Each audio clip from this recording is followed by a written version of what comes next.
students, I'm CA Harshita Rizwani from HR Institute of Studies. Today, we will be completing chapter number 9 of SS for Standard 7 student. The name of the chapter is the Administration of the State. Okay students, so in our earlier video, I have taught you much about like Chief Minister, governor, chief minister और governor, ये दो topic अपन ने last session में किए थे, which very important and as well as wordy and content wise bulk, right. So हमने governor और chief minister के बारे में अच्छे से पढ़ा. अब मैंने आपको बोला है कि देखो, दो गवर्नमेंट है, स्टेट गवर्नमेंट और सेंट्रल गवर्नमेंट. स्टेट गवर्नमेंट और सेंट्रल गवर्नमेंट में फर्क क्या है? स्टेट गवर्नमेंट और सेंट्रल गवर्नमेंट में ये फर्क है उनका एरिया ऑफ फंक्शन. मतलब ये जो स्टेट गवर्नमेंट है और जो सेंट्रल गवर्नमेंट है, ये दोनों अलग अलग है, बट ऑब्वियसली इनका क्या चीज अलग है, इनका क्या चीज डिफरेंट है. इनका क्या डिफरेंट है? Area of function. Area of function, इन दोनों का जो एरिया ऑफ फंक्शन है वो दोनों का एरिया ऑफ फंक्शन अलग है. स्टेट गवर्नमेंट की रिस्पॉन्सिबिलिटी एक पर्टिकुलर स्टेट तक की लिमिटेड है, वाइल सेंट्रल गवर्नमेंट की रिस्पॉन्सिबिलिटी पूरे नेशन की है. से फॉर एग्जांपल अगर मैं बोल रही हूँ गुजरात स्टेट गवर्नमेंट, तो गुजरात स्टेट गवर्नमेंट की जो रिस्पॉन्सिबिलिटी है वो गुजरात तक की होगी. लेकिन अगर मैं सेंट्रल गवर्नमेंट बोलूँ तो सेंट्रल गवर्नमेंट को गुजरात, राजस्थान, महाराष्ट्र, पंजाब, सारी इंडिया को कवर करना है. क्लियर? सो स्टेट गवर्नमेंट और सेंट्रल गवर्नमेंट के बीच में जो डिफरेंस है वो उनका एरिया ऑफ फंक्शन है. दोनों का एरिया ऑफ वर्क डिफरेंट है, ये भी अलग फंक्शन करता है, ये भी अलग. स्टेट गवर्नमेंट की रिस्पॉन्सिबिलिटी एक पर्टिकुलर स्टेट तक ही सीमित है, वाइल सेंट्रल गवर्नमेंट की जो रिस्पॉन्सिबिलिटी पूरे नेशन की होती है.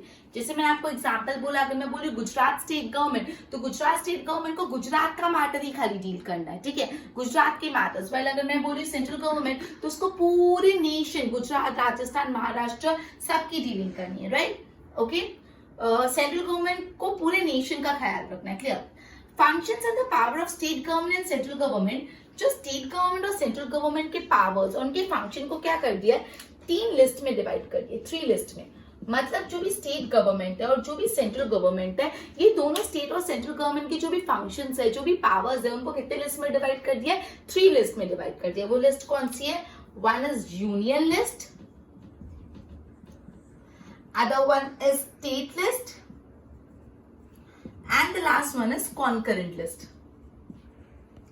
अब कौन से लिस्ट में कौन से मैटर्स इंक्लूडेड है, उससे पहले वन मोर टाइम, जो भी स्टेट गवर्नमेंट और सेंट्रल गवर्नमेंट की रिस्पॉन्सिबिलिटीज होती है, स्टेट गवर्नमेंट और सेंट्रल गवर्नमेंट की रिस्पॉन्सिबिलिटीज को 3 लिस्ट में बांट दिया है. जो ओवरऑल रिस्पॉन्सिबिलिटीज है उसको 3 लिस्ट में बांट दिया है. वो कौन सी 3 लिस्ट है? Union list, state list and concurrent list. Union list में कौन कौन से सब्जेक्ट्स आते हैं जो सेंट्रल गवर्नमेंट को देखने पड़ते हैं. यूनियन लिस्ट में वो सारे सब्जेक्ट्स इंक्लूड होते हैं जो सेंट्रल गवर्नमेंट के परव्यू में होते हैं. मतलब यूनियन लिस्ट में जो भी मैटर है उसकी देखरेख, उस मैटर्स के, उस सब्जेक्ट के बारे में डिसीजन और पूरा मैनेजमेंट उसका करेगा सेंट्रल गवर्नमेंट. स्टेट लिस्ट में जो सब्जेक्ट्स आते हैं वो सब्जेक्ट किसके परव्यू में होता है? Obviously state government. मतलब ये जो मैटर्स है वो स्टेट गवर्नमेंट उसका पे ध्यान रखेगा. और कॉन्करेंट लिस्ट में जो सब्जेक्ट आते हैं वो ऐसे मैटर्स होते हैं जो स्टेट प्लस यूनियन दोनों साथ में मिलकर इसके बारे में डिसीजन लेंगे. दोनों साथ में, दोनों की रिस्पॉन्सिबिलिटी. क्लियर? यूनियन लिस्ट में वो सब्जेक्ट आते हैं जो सिर्फ और सिर्फ सेंट्रल गवर्नमेंट के परव्यू में है. स्टेट गवर्नमेंट में वो सब्जेक्ट आते हैं जो सिर्फ और सिर्फ स्टेट गवर्नमेंट के परव्यू में. एंड कॉन्करेंट लिस्ट में वो सब्जेक्ट आते हैं जो स्टेट गवर्नमेंट और सेंट्रल गवर्नमेंट दोनों को मिलकर उसके बारे में डिसीजन लेना है. अब आपको टेबल में पूरा दिया हुआ है कौन कौन से. देखो, यूनियन लिस्ट में कौन कौन से आते हैं? सेंसस जो होता है पूरे इंडिया का, जो सेंसस निकालता है, फॉरेन कंट्री के related, defence related, finance, banking, election, railway, telegraph, insurance, sea, air, road, nuclear power, ये सब आ जाते हैं यूनियन लिस्ट में. तो इसमें से 7-8 भी आप लर्न कर लोगे तो चलेगा. यूनियन गवर्नमेंट के कौन कौन से सब्जेक्ट है, 7-8 भी लर्न कर लो. Railway, insurance, defence, then census, foreign relation, finance, right. और स्टेट गवर्नमेंट में कौन कौन से मैटर्स आते हैं, स्टेट में कौन कौन से सब्जेक्ट आते हैं? The state government makes the law with the help of legislative assembly and executive of cabinet. Obviously state government किसके साथ मिलकर डिसीजन लेती है? किसके साथ मिलकर? जो लेजिस्लेटिव असेंबली और जो कैबिनेट है वो. अब इसमें कौन कौन से मैटर्स आ जाते हैं? Forest related, local self government related, agriculture related. यहाँ पे कौन कौन से मैटर आ जाते हैं? स्टेट लिस्ट में एग्रीकल्चर मैटर आ जाते हैं, फॉरेस्ट रिलेटेड मैटर, और उसके बाद जो लोकल सेल्फ गवर्नमेंट के मैटर होते हैं वो. Concurrent list, union and state government both form law on this matter. जो कॉन्करेंट लिस्ट में सब्जेक्ट है उसमें यूनियन गवर्नमेंट और स्टेट गवर्नमेंट दोनों उस पर लॉ बनाते हैं, ठीक है। और ये कितने मैटर्स है, ऐसे 47 सब्जेक्ट्स है, ठीक है। कितने सब्जेक्ट है कॉन्करेंट लिस्ट में, 47 सब्जेक्ट, मतलब 47 मैटर्स इंक्लूडेड है जिसपे यूनियन और स्टेट गवर्नमेंट दोनों मिलके डिसीजंस लेते हैं और लॉ बनाते हैं। कौन कौन से, प्रिवेंशन ऑफ क्राइम, रेवेन्यू और tax, divorce matter, literacy matter, industry, employment, electricity, ये सब का इंक्लूडेड है कॉन्करेंट लिस्ट में, ठीक है। तो ये अपना पूरा टॉपिक में क्या समझा आपने, one more time attention to my ear. ऐसा बोला है स्टेट गवर्नमेंट और सेंट्रल गवर्नमेंट के बीच में क्या फर्क है, उनका area of function. State government का एरिया ऑफ फंक्शन डिफरेंट है, सेंट्रल गवर्नमेंट का एरिया ऑफ फंक्शन डिफरेंट है। स्टेट गवर्नमेंट की जो रिस्पॉन्सिबिलिटी है उसके स्टेट तक की है, वेल सेंट्रल गवर्नमेंट की रिस्पॉन्सिबिलिटी पूरे नेशन की है। Say for example Gujarat state government है तो उसके गुजरात तक की बाउंड्री के जो भी मैटर्स है उस पर डिसीजन लेना है, लेकिन सेंट्रल गवर्नमेंट को पूरे इंडिया के लिए डिसीजन लेना है। तो ऑब्वियसली सेंट्रल गवर्नमेंट को सब पूरे इंडिया के लिए डिसीजन लेना है, स्टेट गवर्नमेंट को अपनी स्टेट के लिए डिसीजन लेना है। अब स्टेट गवर्नमेंट और सेंट्रल गवर्नमेंट के पावर को 3 लिस्ट में डिवाइड किया, union list, state list and concurrent list. Union list में वो सब्जेक्ट इंक्लूडेड है, सब्जेक्ट मतलब मैटर्स, वो मैटर्स इंक्लूडेड है जिसपे सिर्फ और सिर्फ सेंट्रल गवर्नमेंट डिसीजन लेगी, ये ज्यादा इंपॉर्टेंट डिसीजंस होते हैं। स्टेट गवर्नमेंट में वो मैटर, स्टेट लिस्ट में वो सब्जेक्ट इंक्लूडेड है जिसपे सिर्फ और सिर्फ स्टेट गवर्नमेंट डिसीजन लेगी, और कॉन्करेंट लिस्ट में वो मैटर्स है जिसपे स्टेट गवर्नमेंट और यूनियन गवर्नमेंट दोनों साथ में डिसीजन लेंगी। और कितने मैटर्स है कॉन्करेंट लिस्ट में, 47, clear. Okay, next topic is legislation assembly. जो नेक्स्ट टॉपिक अपन पढ़ने वाले हैं वो है legislative assembly. Okay, Marina, Imran and other students of this school were very excited about their trip to Gandhinagar, the capital of Gujarat. ये जो मरीना, इमरान और दूसरे बच्चे एक ट्रिप पे जाने वाले थे गांधीनगर, और गांधीनगर गुजरात का कैपिटल है, all of us know that, ठीक है। और गुजरात में क्या है, गांधीनगर में अपनी लेजिस्लेटिव असेंबली, गुजरात की जो लेजिस्लेटिव असेंबली है वो गुजरात के कैपिटल में जो है गांधीनगर में, क्लियर। अब वो लेजिस्लेटिव असेंबली जाने वाले थे, सबसे पहले बच्चों का सिक्योरिटी चेक हुआ, फिर वो ऊपर गए, अपस्टेयर्स गए। There were arrangement made for visitor from where they could see the grand hall downstairs. मतलब ऊपर विजिटर्स की बैठने की जगह थी, ऊपर से नीचे दिखते हुए बड़ा सा हॉल था लेजिस्लेटिव असेंबली का, ठीक है।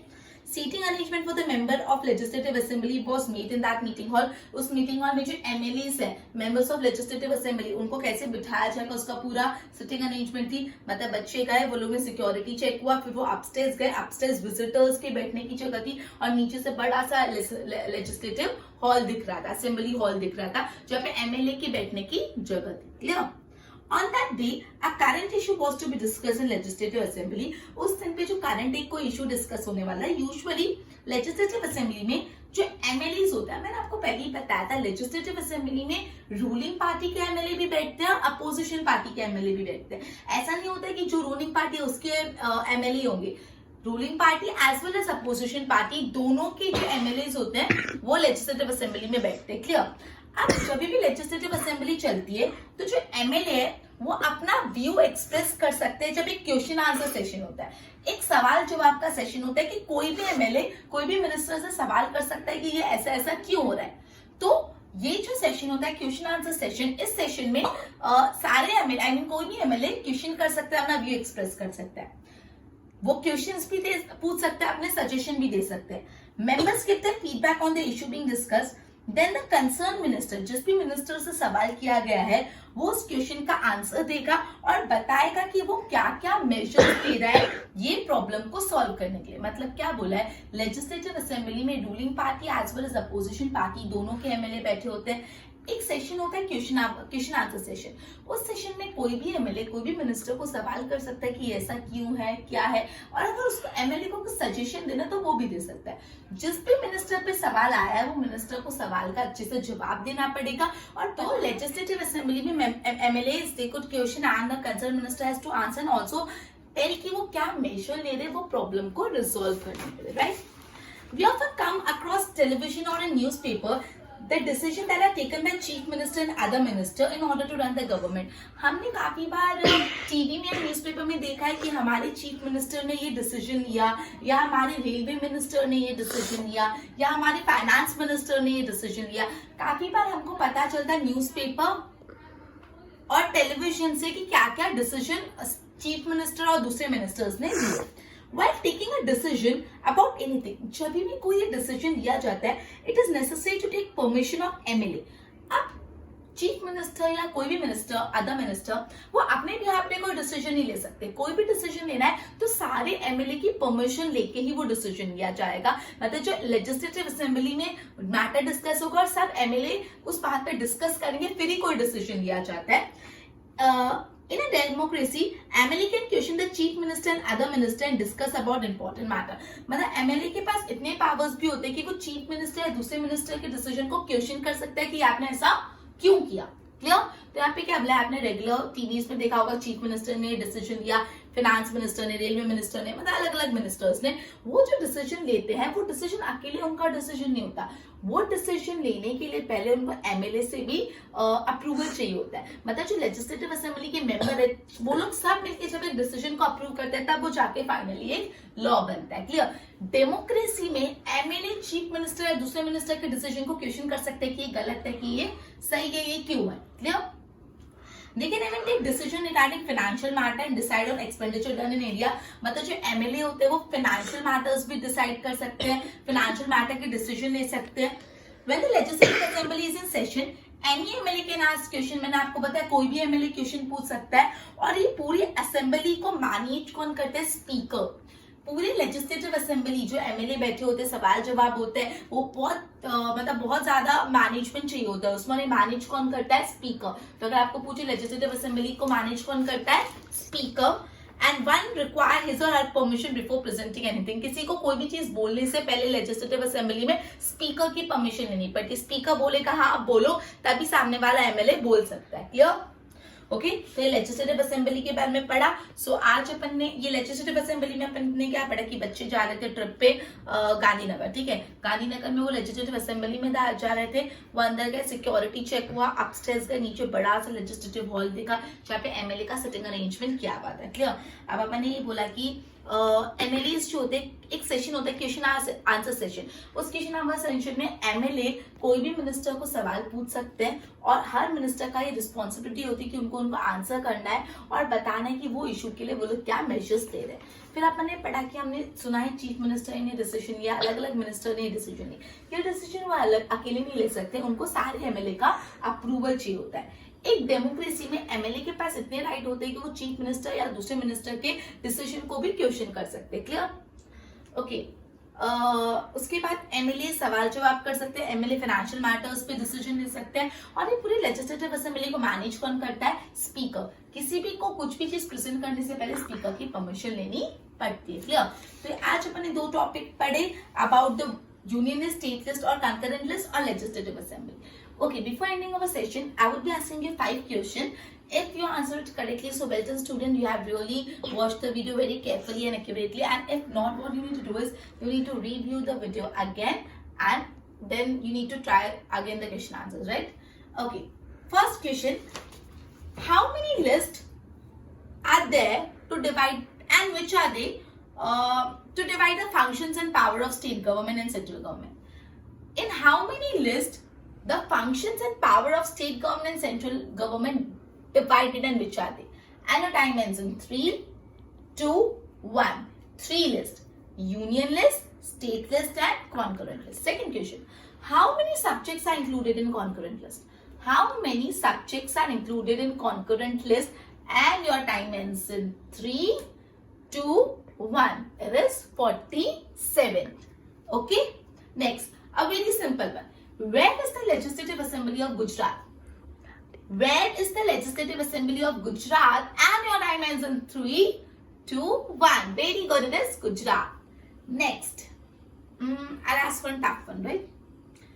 I'll tell you a subject and you need to tell me वो कौन सा list में, Union list, state list की concurrent list. Defense. In which list the matter related to defense are included? Union, state की concurrent. Defence बड़ा बड़ा matter कहां पे आता है? यूनियन लिस्ट के पास. Clear? And the last question, who manages the legislative assembly? Who manages the legislative assembly? Easy था लास्ट वाला. And your time ends in 3, 2, 1. It is speaker. So well done students. Okay, we would be ending our session by this, and we would be starting with altogether new chapter in our next session. Till then, goodbye.